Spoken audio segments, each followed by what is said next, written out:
Hi అండి, అందరు ఎలా ఉన్నారు? బాగున్నారా? బాగుండాలని మనస్ఫూర్తిగా కోరుకుంటున్నాను. Welcome back to my channel Siri Krish vlog. ఈరోజు దొండకాయ రెసిపీ, దొండకాయ ట్రై చేస్తున్నాను. చూడండి, ఇలా దొండకాయతో చేయండి రెసిపీ. ఇలా ట్రై చేయండి, చాలా బాగుంటుంది. దొండకాయ కాబట్టి దొండకాయతో సరదా కథ చెప్పుకుందాం. దొండకాయ గురించి ఒక సరదా కథ, కాస్త వ్యంగ్యమైన కథ చెప్పుకుందాం. అనగనగా ఒక కూరగాయల రాజ్యం ఉండేది.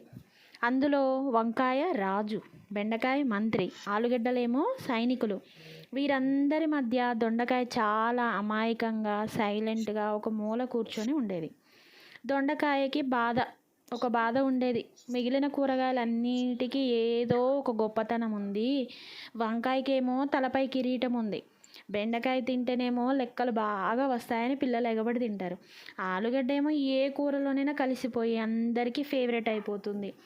కానీ దొండకాయని చూసి అందరూ దొండకాయ తింటే మతిమరుపు వస్తుంది, బుర్ర పని చేయదు అని లేనిపోని అపవాదులు వేసి పక్కన పెట్టేసేవారు. దీంతో దొండకాయ చాలా ఫీల్ అయిపోయింది.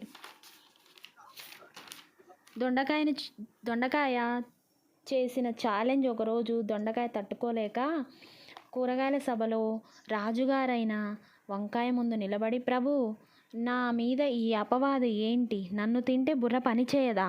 నేను నిరూపిస్తాను నాలో ఎన్ని విటమిన్లు పోషకాలు ఉన్నాయో అని ఛాలెంజ్ చేసింది. వెంటనే దొండకాయ ఒక పెద్ద డాక్టర్ని పిలిపించింది. తన నిజస్వరూపాన్ని అందరికీ తెలిసేలా చేసింది. ఆ డాక్టర్ వచ్చి దొండకాయ గొప్పతనాన్ని ఇలా చెప్పాడు. Sugar control. దొండకాయ తింటే బ్లడ్ షుగర్ లెవెల్స్ బాగా కంట్రోల్లో ఉంటాయి. బరువు తగ్గొచ్చు. ఇందులో క్యాలరీలు తక్కువ, ఫైబర్ ఎక్కువ. బరువు తగ్గాలనుకునే వారికి ఇది బెస్ట్ ఫ్రెండ్. జీర్ణక్రియ, ఇది పొట్టకు చాలా మంచిది, అరుగుదలను పెంచుతుంది.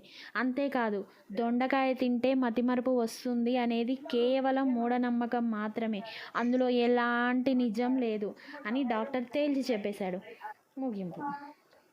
ఆ రోజు నుంచి కూరగాయల రాజ్యంలో అందరూ దొండకాయని గౌరవించడం మొదలుపెట్టారు. దొండకాయ వేపుడు, దొండకాయ పచ్చడి అంటే జనాలు లొట్టలేసుకొని తినడం స్టార్ట్ చేశారు. నీతి. ఈ చిన్న స్టోరీలో నీతి ఏంటో తెలుసా అండి? ఎవరిని తక్కువ అంచనా వెయ్యకూడదు. దొండకాయ రూపంలో చిన్నదైన గుణంలో చాలా పెద్దది. మీకు దొండకాయ వేపుడు ఇష్టమా, పచ్చడి ఇష్టమా? చెప్పండి. దొండకాయ చాలా బాగుంటుంది. ఇప్పుడు మనము ఒక మనిషిని చూసి వాళ్ళని తక్కువ అంచనా వేయదు. ఎవరిలో ఏ టాలెంట్ ఉంది అనేది ఎవ్వరం చెప్పలేం. అలాగే మనుషులైనా కూరగాయలైనా ఏవైనా ఈ నీతి కథ, దీని ద్వారా మనకి చాలా పెద్ద నీతి తెలుస్తుంది కదండి ఈ స్టోరీ వల్ల. ఇగో ఈ పౌడర్ వేసుకుంటే మనకి చాలా టేస్ట్ వస్తుందండి ఈ ఫ్రై. ఈ రెసిపీ ఇలా ట్రై చేయండి, చాలా బాగుంటుంది దొండకాయ ఫ్రై. ఇది ఓన్లీ కర్రీస్లోకే బాగుంటుంది. చపాతీ అంటే గ్రేవీ కంపల్సరీ ఉండాలి. ఇది ఫ్రై టైప్ కాబట్టి రైస్లోకే చాలా బాగుంటుందండి. నేను ఈ ఛానల్ని కొత్తగా స్టార్ట్ చేశాను. ప్లీజ్ సబ్స్క్రైబ్, నాకు కొంచెం సపోర్ట్ చేయండి. ఒక 5 minutesలో అయిపోతుంది మన కర్రీ. అయిపోయింది, ఫినిష్ దొండకాయ ఫ్రై. కాకపోతే కొంచెం టైం పడుతుంది. ఫస్ట్ మీకు ఒక గిన్నెలో వేసి ఆ ముక్కలని ఫస్ట్ కొంచెం సాల్ట్ వేసి అలా పిసికి వేయడం వల్ల ఆయిల్లో తొందరగా ఫ్రై అవుతుంది, దానిలోని వాటర్ పోవడం వల్ల. అలా తొందరగా ఎక్కువ టైం తీసుకోదు ఫ్రైకి.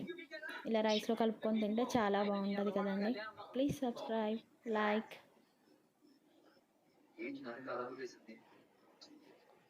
మళ్ళీ ఒక కొత్త స్టోరీతో మీ ముందుకు వస్తాను.